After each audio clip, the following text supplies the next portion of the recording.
nous avons conçu ce site internet pour l'amour du Père, d'abord comme un recueil moderne des psaumes avec vidéos et commentaires par des personnalités à l'engagement emblématique. Ensuite, comme le psautier des moines et de tous les croyants qui prient tous les jours avec les psaumes la liturgie des heures. Mais aussi comme un vitrail vivant, réflexion de l'amour du Père pour un cœur à cœur avec lui, Dieu, Abba Père, Créateur et Sauveur.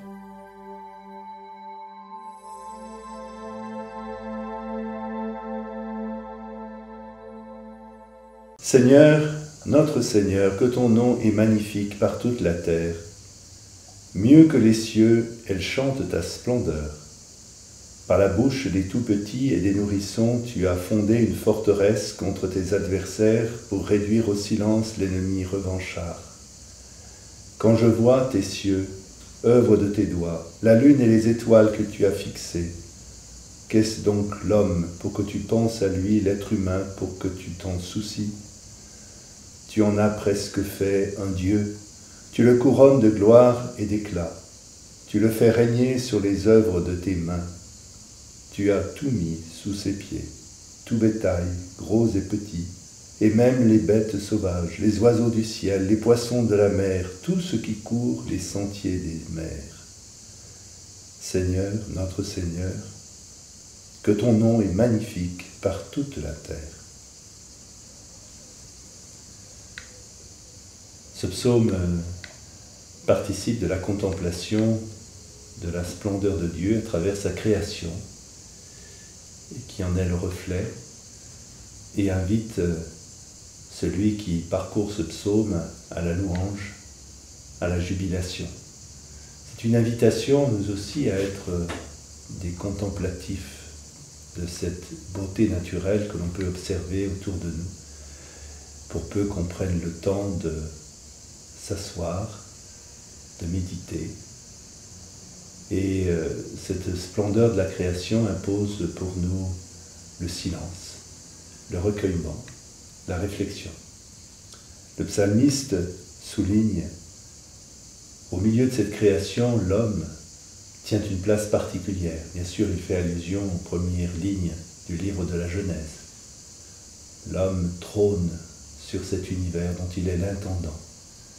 Il a pour mission, pour charge, de faire que cette maison commune, ce cosmos, puisse être ordonné à Dieu. Et sa responsabilité, c'est d'être le gardien, non pas le propriétaire, la création appartient à Dieu, mais d'être le gardien, de soigner, d'entretenir, de cultiver, de faire grandir. Puissions-nous demander au Seigneur, nous aussi, de rentrer dans cette louange qui nous conduit à une responsabilité par rapport à la nature, au cosmos que Dieu nous confie. Le diocèse de Fréjus-Toulon apparaît avec un pasteur dès le IVe siècle, le premier évêque Acceptus à Fréjus. C'était deux diocèses séparés qui ont été réunis au moment où Napoléon a mis en place les départements. Et donc la réforme napoléonienne a conduit aussi à une réorganisation administrative de l'Église, et c'est là qu'est né le diocèse de Fréjus-Toulon. Actuellement, il y a 1 100 000 habitants dans ce diocèse. Les activités principales tiennent à l'armée, mais aussi au tourisme. La population double et même triple dans un certain nombre de lieux durant les périodes estivales. Et puis il y a de l'agriculture. Sur le plan religieux, la vie de l'Église, depuis de longue date, est portée par une présence importante de communautés monastiques et contemplatives. Nous avons à peu près 13 monastères et couvents où les personnes s'adonnent à la contemplation et à la célébration de la louange de Dieu. Nous avons eu la chance depuis de nombreuses années, à la suite de ce qu'a déjà entrepris mon prédécesseur, Monseigneur Madec, et même mon anté-prédécesseur, Monseigneur Gilles Barthes, d'accueillir un certain nombre de réalités ecclésiales nouvelles. Donc dans le diocèse, il y a à peu près une quarantaine de communautés dites nouvelles, c'est-à-dire nées après le concile, qui participent de l'animation pastorale et s'inscrivent dans le paysage diocésain. Nous avons aussi la chance d'avoir un séminaire qui comporte un peu plus de 60 séminaristes. Un certain nombre de séminaristes, bien sûr, sont originaires du Var, mais un certain nombre d'autres viennent en particulier en raison de la présence de ces communautés qui sont nées dans le diocèse, qui se développent à partir du Var. La réalité du diocèse est aussi marquée par une forte présence de ce qu'on appelle la diaconie du Var, c'est-à-dire une église en posture de service. Et en particulier, cette diaconie du Var a donné naissance à l'Union diaconale du Var, qui est un réseau associatif animé par l'Église, avec à peu près 300 salariés, 11 millions de chiffres d'affaires, et qui assure une présence de terrain sur les fractures de notre société, tant dans le domaine des personnes en difficulté, sans domicile, des jeunes en déshérence. Et ce réseau exprime à sa manière, avec d'autres associations qui travaillent ensemble sur le terrain, ce souci de pouvoir exprimer la compassion de l'Église, la charité de l'Église, et en même temps d'essayer de faire vivre à toutes ces personnes en difficulté une vraie résilience.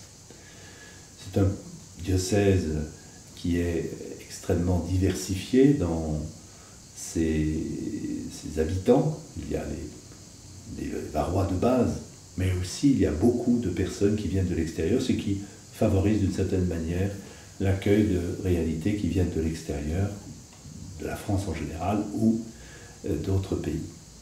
Voilà, donc c'est une église, je crois, qui est vivante, qui est mobilisée pour la mission, en particulier à partir des plus pauvres, des plus défavorisés, et qui est attentive aussi à l'expression des charismes dans l'Église. L'Église porte une dimension apostolique, missionnaire, mais aussi prophétique. C'est une Église qui, je dirais, se prépare aussi à affronter le défi des nouvelles technologies, et en particulier du numérique. Nous avons un certain nombre de projets dans ce sens-là.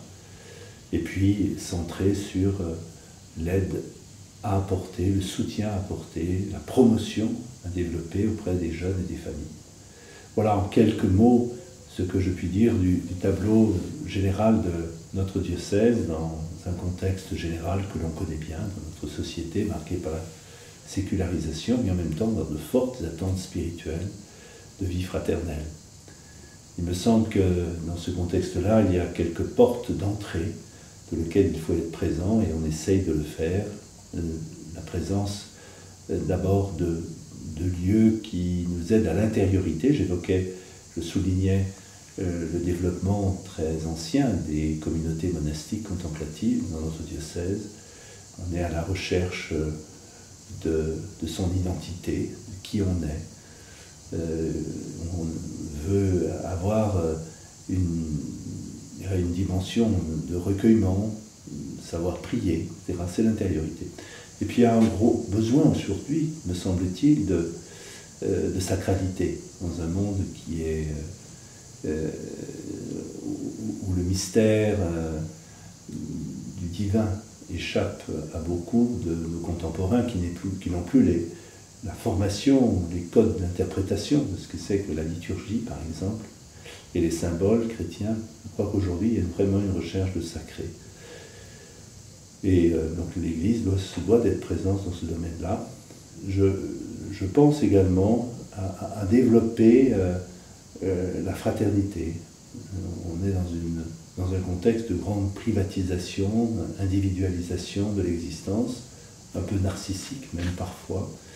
Et comment l'Église peut, à travers des propositions, faire vivre cette dimension communautaire qui est inhérente à la vie chrétienne. On n'est pas chrétien tout seul, on est avec d'autres. Il y a aussi, je dirais, un point qui me semble très important, c'est aussi la dimension de la rationalité. La foi n'est pas un sentiment, mais elle peut s'exprimer à travers des émotions. Elle marque d'abord un lien avec la raison. La foi conduit à une connaissance de Dieu. Et là aussi, par rapport à l'invasion de l'émotivité, du sentimentalisme. L'Église se doit de promouvoir une réflexion sûre, solide, appuyée sur la recherche de la vérité. Voilà quelques portes d'accès, me semble-t-il, importants aujourd'hui, et c'est dans ces directions-là que l'Église de Fréjus-Toulon s'avance et s'oriente. Le tableau que vous pouvez observer a été peint par un très bon ami, il s'appelle Malel, qui est portraitiste, et qui a été peint, ce tableau, au moment de mon ordination épiscopale. J'ai passé plusieurs heures en pause dans un oratoire, et l'idée qui émane de ce tableau, c'est l'évêque qui vit au moment de sa consécration comme une naissance, une renaissance. Et les mains qui se trouvent placées au-dessus de lui, qui expriment bien sûr les mains de tous les évêques consécrateurs qui vont implorer l'Esprit Saint pour que ce prêtre qu'il était puisse entrer dans la plénitude du sacerdoce que représente l'épiscopat.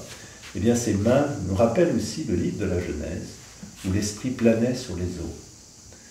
Il y a un bouillonnement de couleurs, et le visage qui est le mien est un visage embryonnaire. Je commence ma mission. Je nais à une vocation nouvelle, appelé par l'Église, par le successeur de Pierre, en l'occurrence c'était Jean-Paul II en l'an 2000. J'entre dans une nouvelle dimension de ma vie chrétienne et apostolique. Et devant moi, au milieu du bouillonnement des couleurs, il y a un vaste espace libre qui exprime la mission qui est la mienne, qui est une mission ouverte à un monde que je vais découvrir, à un monde qui va être celui, en l'occurrence, d'être le pasteur du diocèse de Fréjus-Toulon, dans le Var. Alors, sous ce tableau représente le début d'une aventure spirituelle, humaine, chrétienne, missionnaire. Et j'aurais beaucoup retrouvé et prendre le temps de considérer ce tableau pour me réapproprier le premier oui que j'ai donné à l'appel du Christ lorsque le pape Jean-Paul II m'a appelé à cette mission particulière. On a besoin comme cela de signes, de lieux de mémoire pour revenir à la source et à la grâce de l'envoi initial. Magnificat a été créé en 1986. C'était un festival que j'ai lancé en lien avec la communauté de l'Emmanuel à Paray-le-Monial. L'idée étant qu'il y a plusieurs voies d'accès pour entrer dans l'expérience de Dieu. On appelle cela les transcendantaux. Il y a l'expérience de la vérité, du vrai, puisque Jésus l'a dit lui-même, je suis la vérité. Il y a l'expérience de la bonté de Dieu, et on a vu Jésus avec tellement de miséricorde et de compassion s'approcher des personnes en difficulté tout au cours de son ministère public. Et puis il y a le chemin de la beauté, le Christ le plus beau des enfants des hommes. Et souvent on oublie qu'à travers l'expression ou la quête de beauté, il y a un cheminement spirituel. Je crois qu'au point de départ, le Magnificat, qui était un grand festival qui réunissait des artistes, certains chrétiens, d'autres en recherche spirituelle, et qui a rassemblé pendant plusieurs années 20 à 25 000 personnes à Paray-le-Monial, à travers un certain nombre de concerts, de pièces de théâtre, de participation à des ateliers d'art plastique, que ce festival était vraiment une magnifique aventure qui nous a permis d'être à la recherche de ce beau, cette beauté suprême. Et donc, dans la suite de ce festival, il y a maintenant plus de 30 ans, j'ai voulu ici, dans le cadre du diocèse de Fréjus-Toulon, rassembler des artistes chrétiens pour pouvoir d'abord prier ensemble, pour se former ensemble, pour aussi témoigner à travers leur expression artistique, témoigner ensemble de la beauté de Dieu. C'est la raison de ce nom. Magnificat, c'est bien sûr le chant de Marie, son exultation au moment de l'incarnation. Et l'art est fait pour la glorification. Et cet art, si souvent l'objet de manipulation, de récupération, de travestissement aussi, peut retrouver toute sa dignité, sa grandeur, s'il entre dans une diaconie de la beauté. Donc le Magnificat, c'est un rassemblement d'associations, de groupes, d'artistes individuels qui, avec différentes tonalités, participent de cette recherche de la beauté suprême qu'est Dieu. Et il nous est bon et tellement heureux que nous puissions souvent nous retrouver, prier ensemble et exprimer d'une manière très, très désinvolte, très libre, avec les différentes personnes engagées dans les expressions artistiques, que ce soit les arséniques, plastiques, à travers aussi la beauté d'un certain nombre d'œuvres qui sont exposées, de nous retrouver ensemble pour cultiver une vraie fraternité. Nous avons aussi développé au sein de Magnificat tout un travail de collaboration avec les églises en difficulté en Orient, au Proche-Orient. Et nous avons fait plusieurs festivals et plusieurs concerts pour aider les chrétiens d'Orient à traverser l'épreuve du chaos, de la persécution que ces chrétiens vivent. Il me semble que l'art est un lieu de communion, de rassemblement. On le voit bien dans des églises, des personnes viennent spontanément écouter de la belle musique, même si elles ne se connaissent pas entre elles. Elles communient de l'intérieur à quelque chose qui les rejoint plus intime et qui aussi les entraîne très haut et très loin. Et en même temps, non seulement l'art est une source de communion, mais aussi un lieu d'espérance. J'aime beaucoup cette phrase de Paul VI qui dit « Le chrétien habite ce monde en venant à lui à partir de son avenir ». Eh bien, pour nous, créer, c'est déjà participer de cette glorification du Seigneur dans la Jérusalem céleste, qui est présentée comme un espace de beauté, de communion, de réconciliation entre Dieu et l'homme, entre l'homme et le cosmos. Et donc, pour nous, Magnificat, c'est, à travers l'art, le chant de l'espérance, la quête de l'espérance. Effectivement, aujourd'hui, on s'aperçoit qu'un des vecteurs de l'évangélisation passe par l'annonce de la parole de Dieu. Et nos frères protestants l'ont très bien compris et nous le rappellent à travers ce qu'on appelle le kérygme, c'est-à-dire l'annonce, la première annonce de la foi. Une annonce qui est capable, comme le labour, de retourner la terre, retourner le cœur pour que la semence de cette parole puisse être déposée dans la vie de chaque personne. Donc il y a une puissance de la parole, il y a une lumière de la parole de Dieu qu'il nous faut retrouver. Et donc se pose la question de savoir comment on va rendre accessible à une majorité de personnes cette parole de Dieu qui est si fondamentale. Alors, je reviens aux groupes protestants, évangéliques en particulier, qui ont su créer, parce que des personnes ont elles-mêmes vécu une transformation très, très forte à l'écoute de la parole de Dieu, leur vie a été bouleversée, saisie du dedans, eh bien, ils ont donc une générosité pour faire partager à d'autres ce trésor. Et donc, ce qui manque pour nous, d'abord, au point de départ, à mon avis, ce sont des chrétiens qui ont fait cette expérience très forte de la parole, qui sont prêts ensuite à dire « mais je veux aider les autres », à pouvoir avoir accès à cette parole divine, qui est une force, une lumière. Donc ça suppose pour nous, d'abord, si l'on veut avoir les ressources suffisantes, d'aider les chrétiens à redécouvrir la parole de Dieu et d'en devenir des missionnaires en mobilisant leurs ressources, leurs moyens pour cela.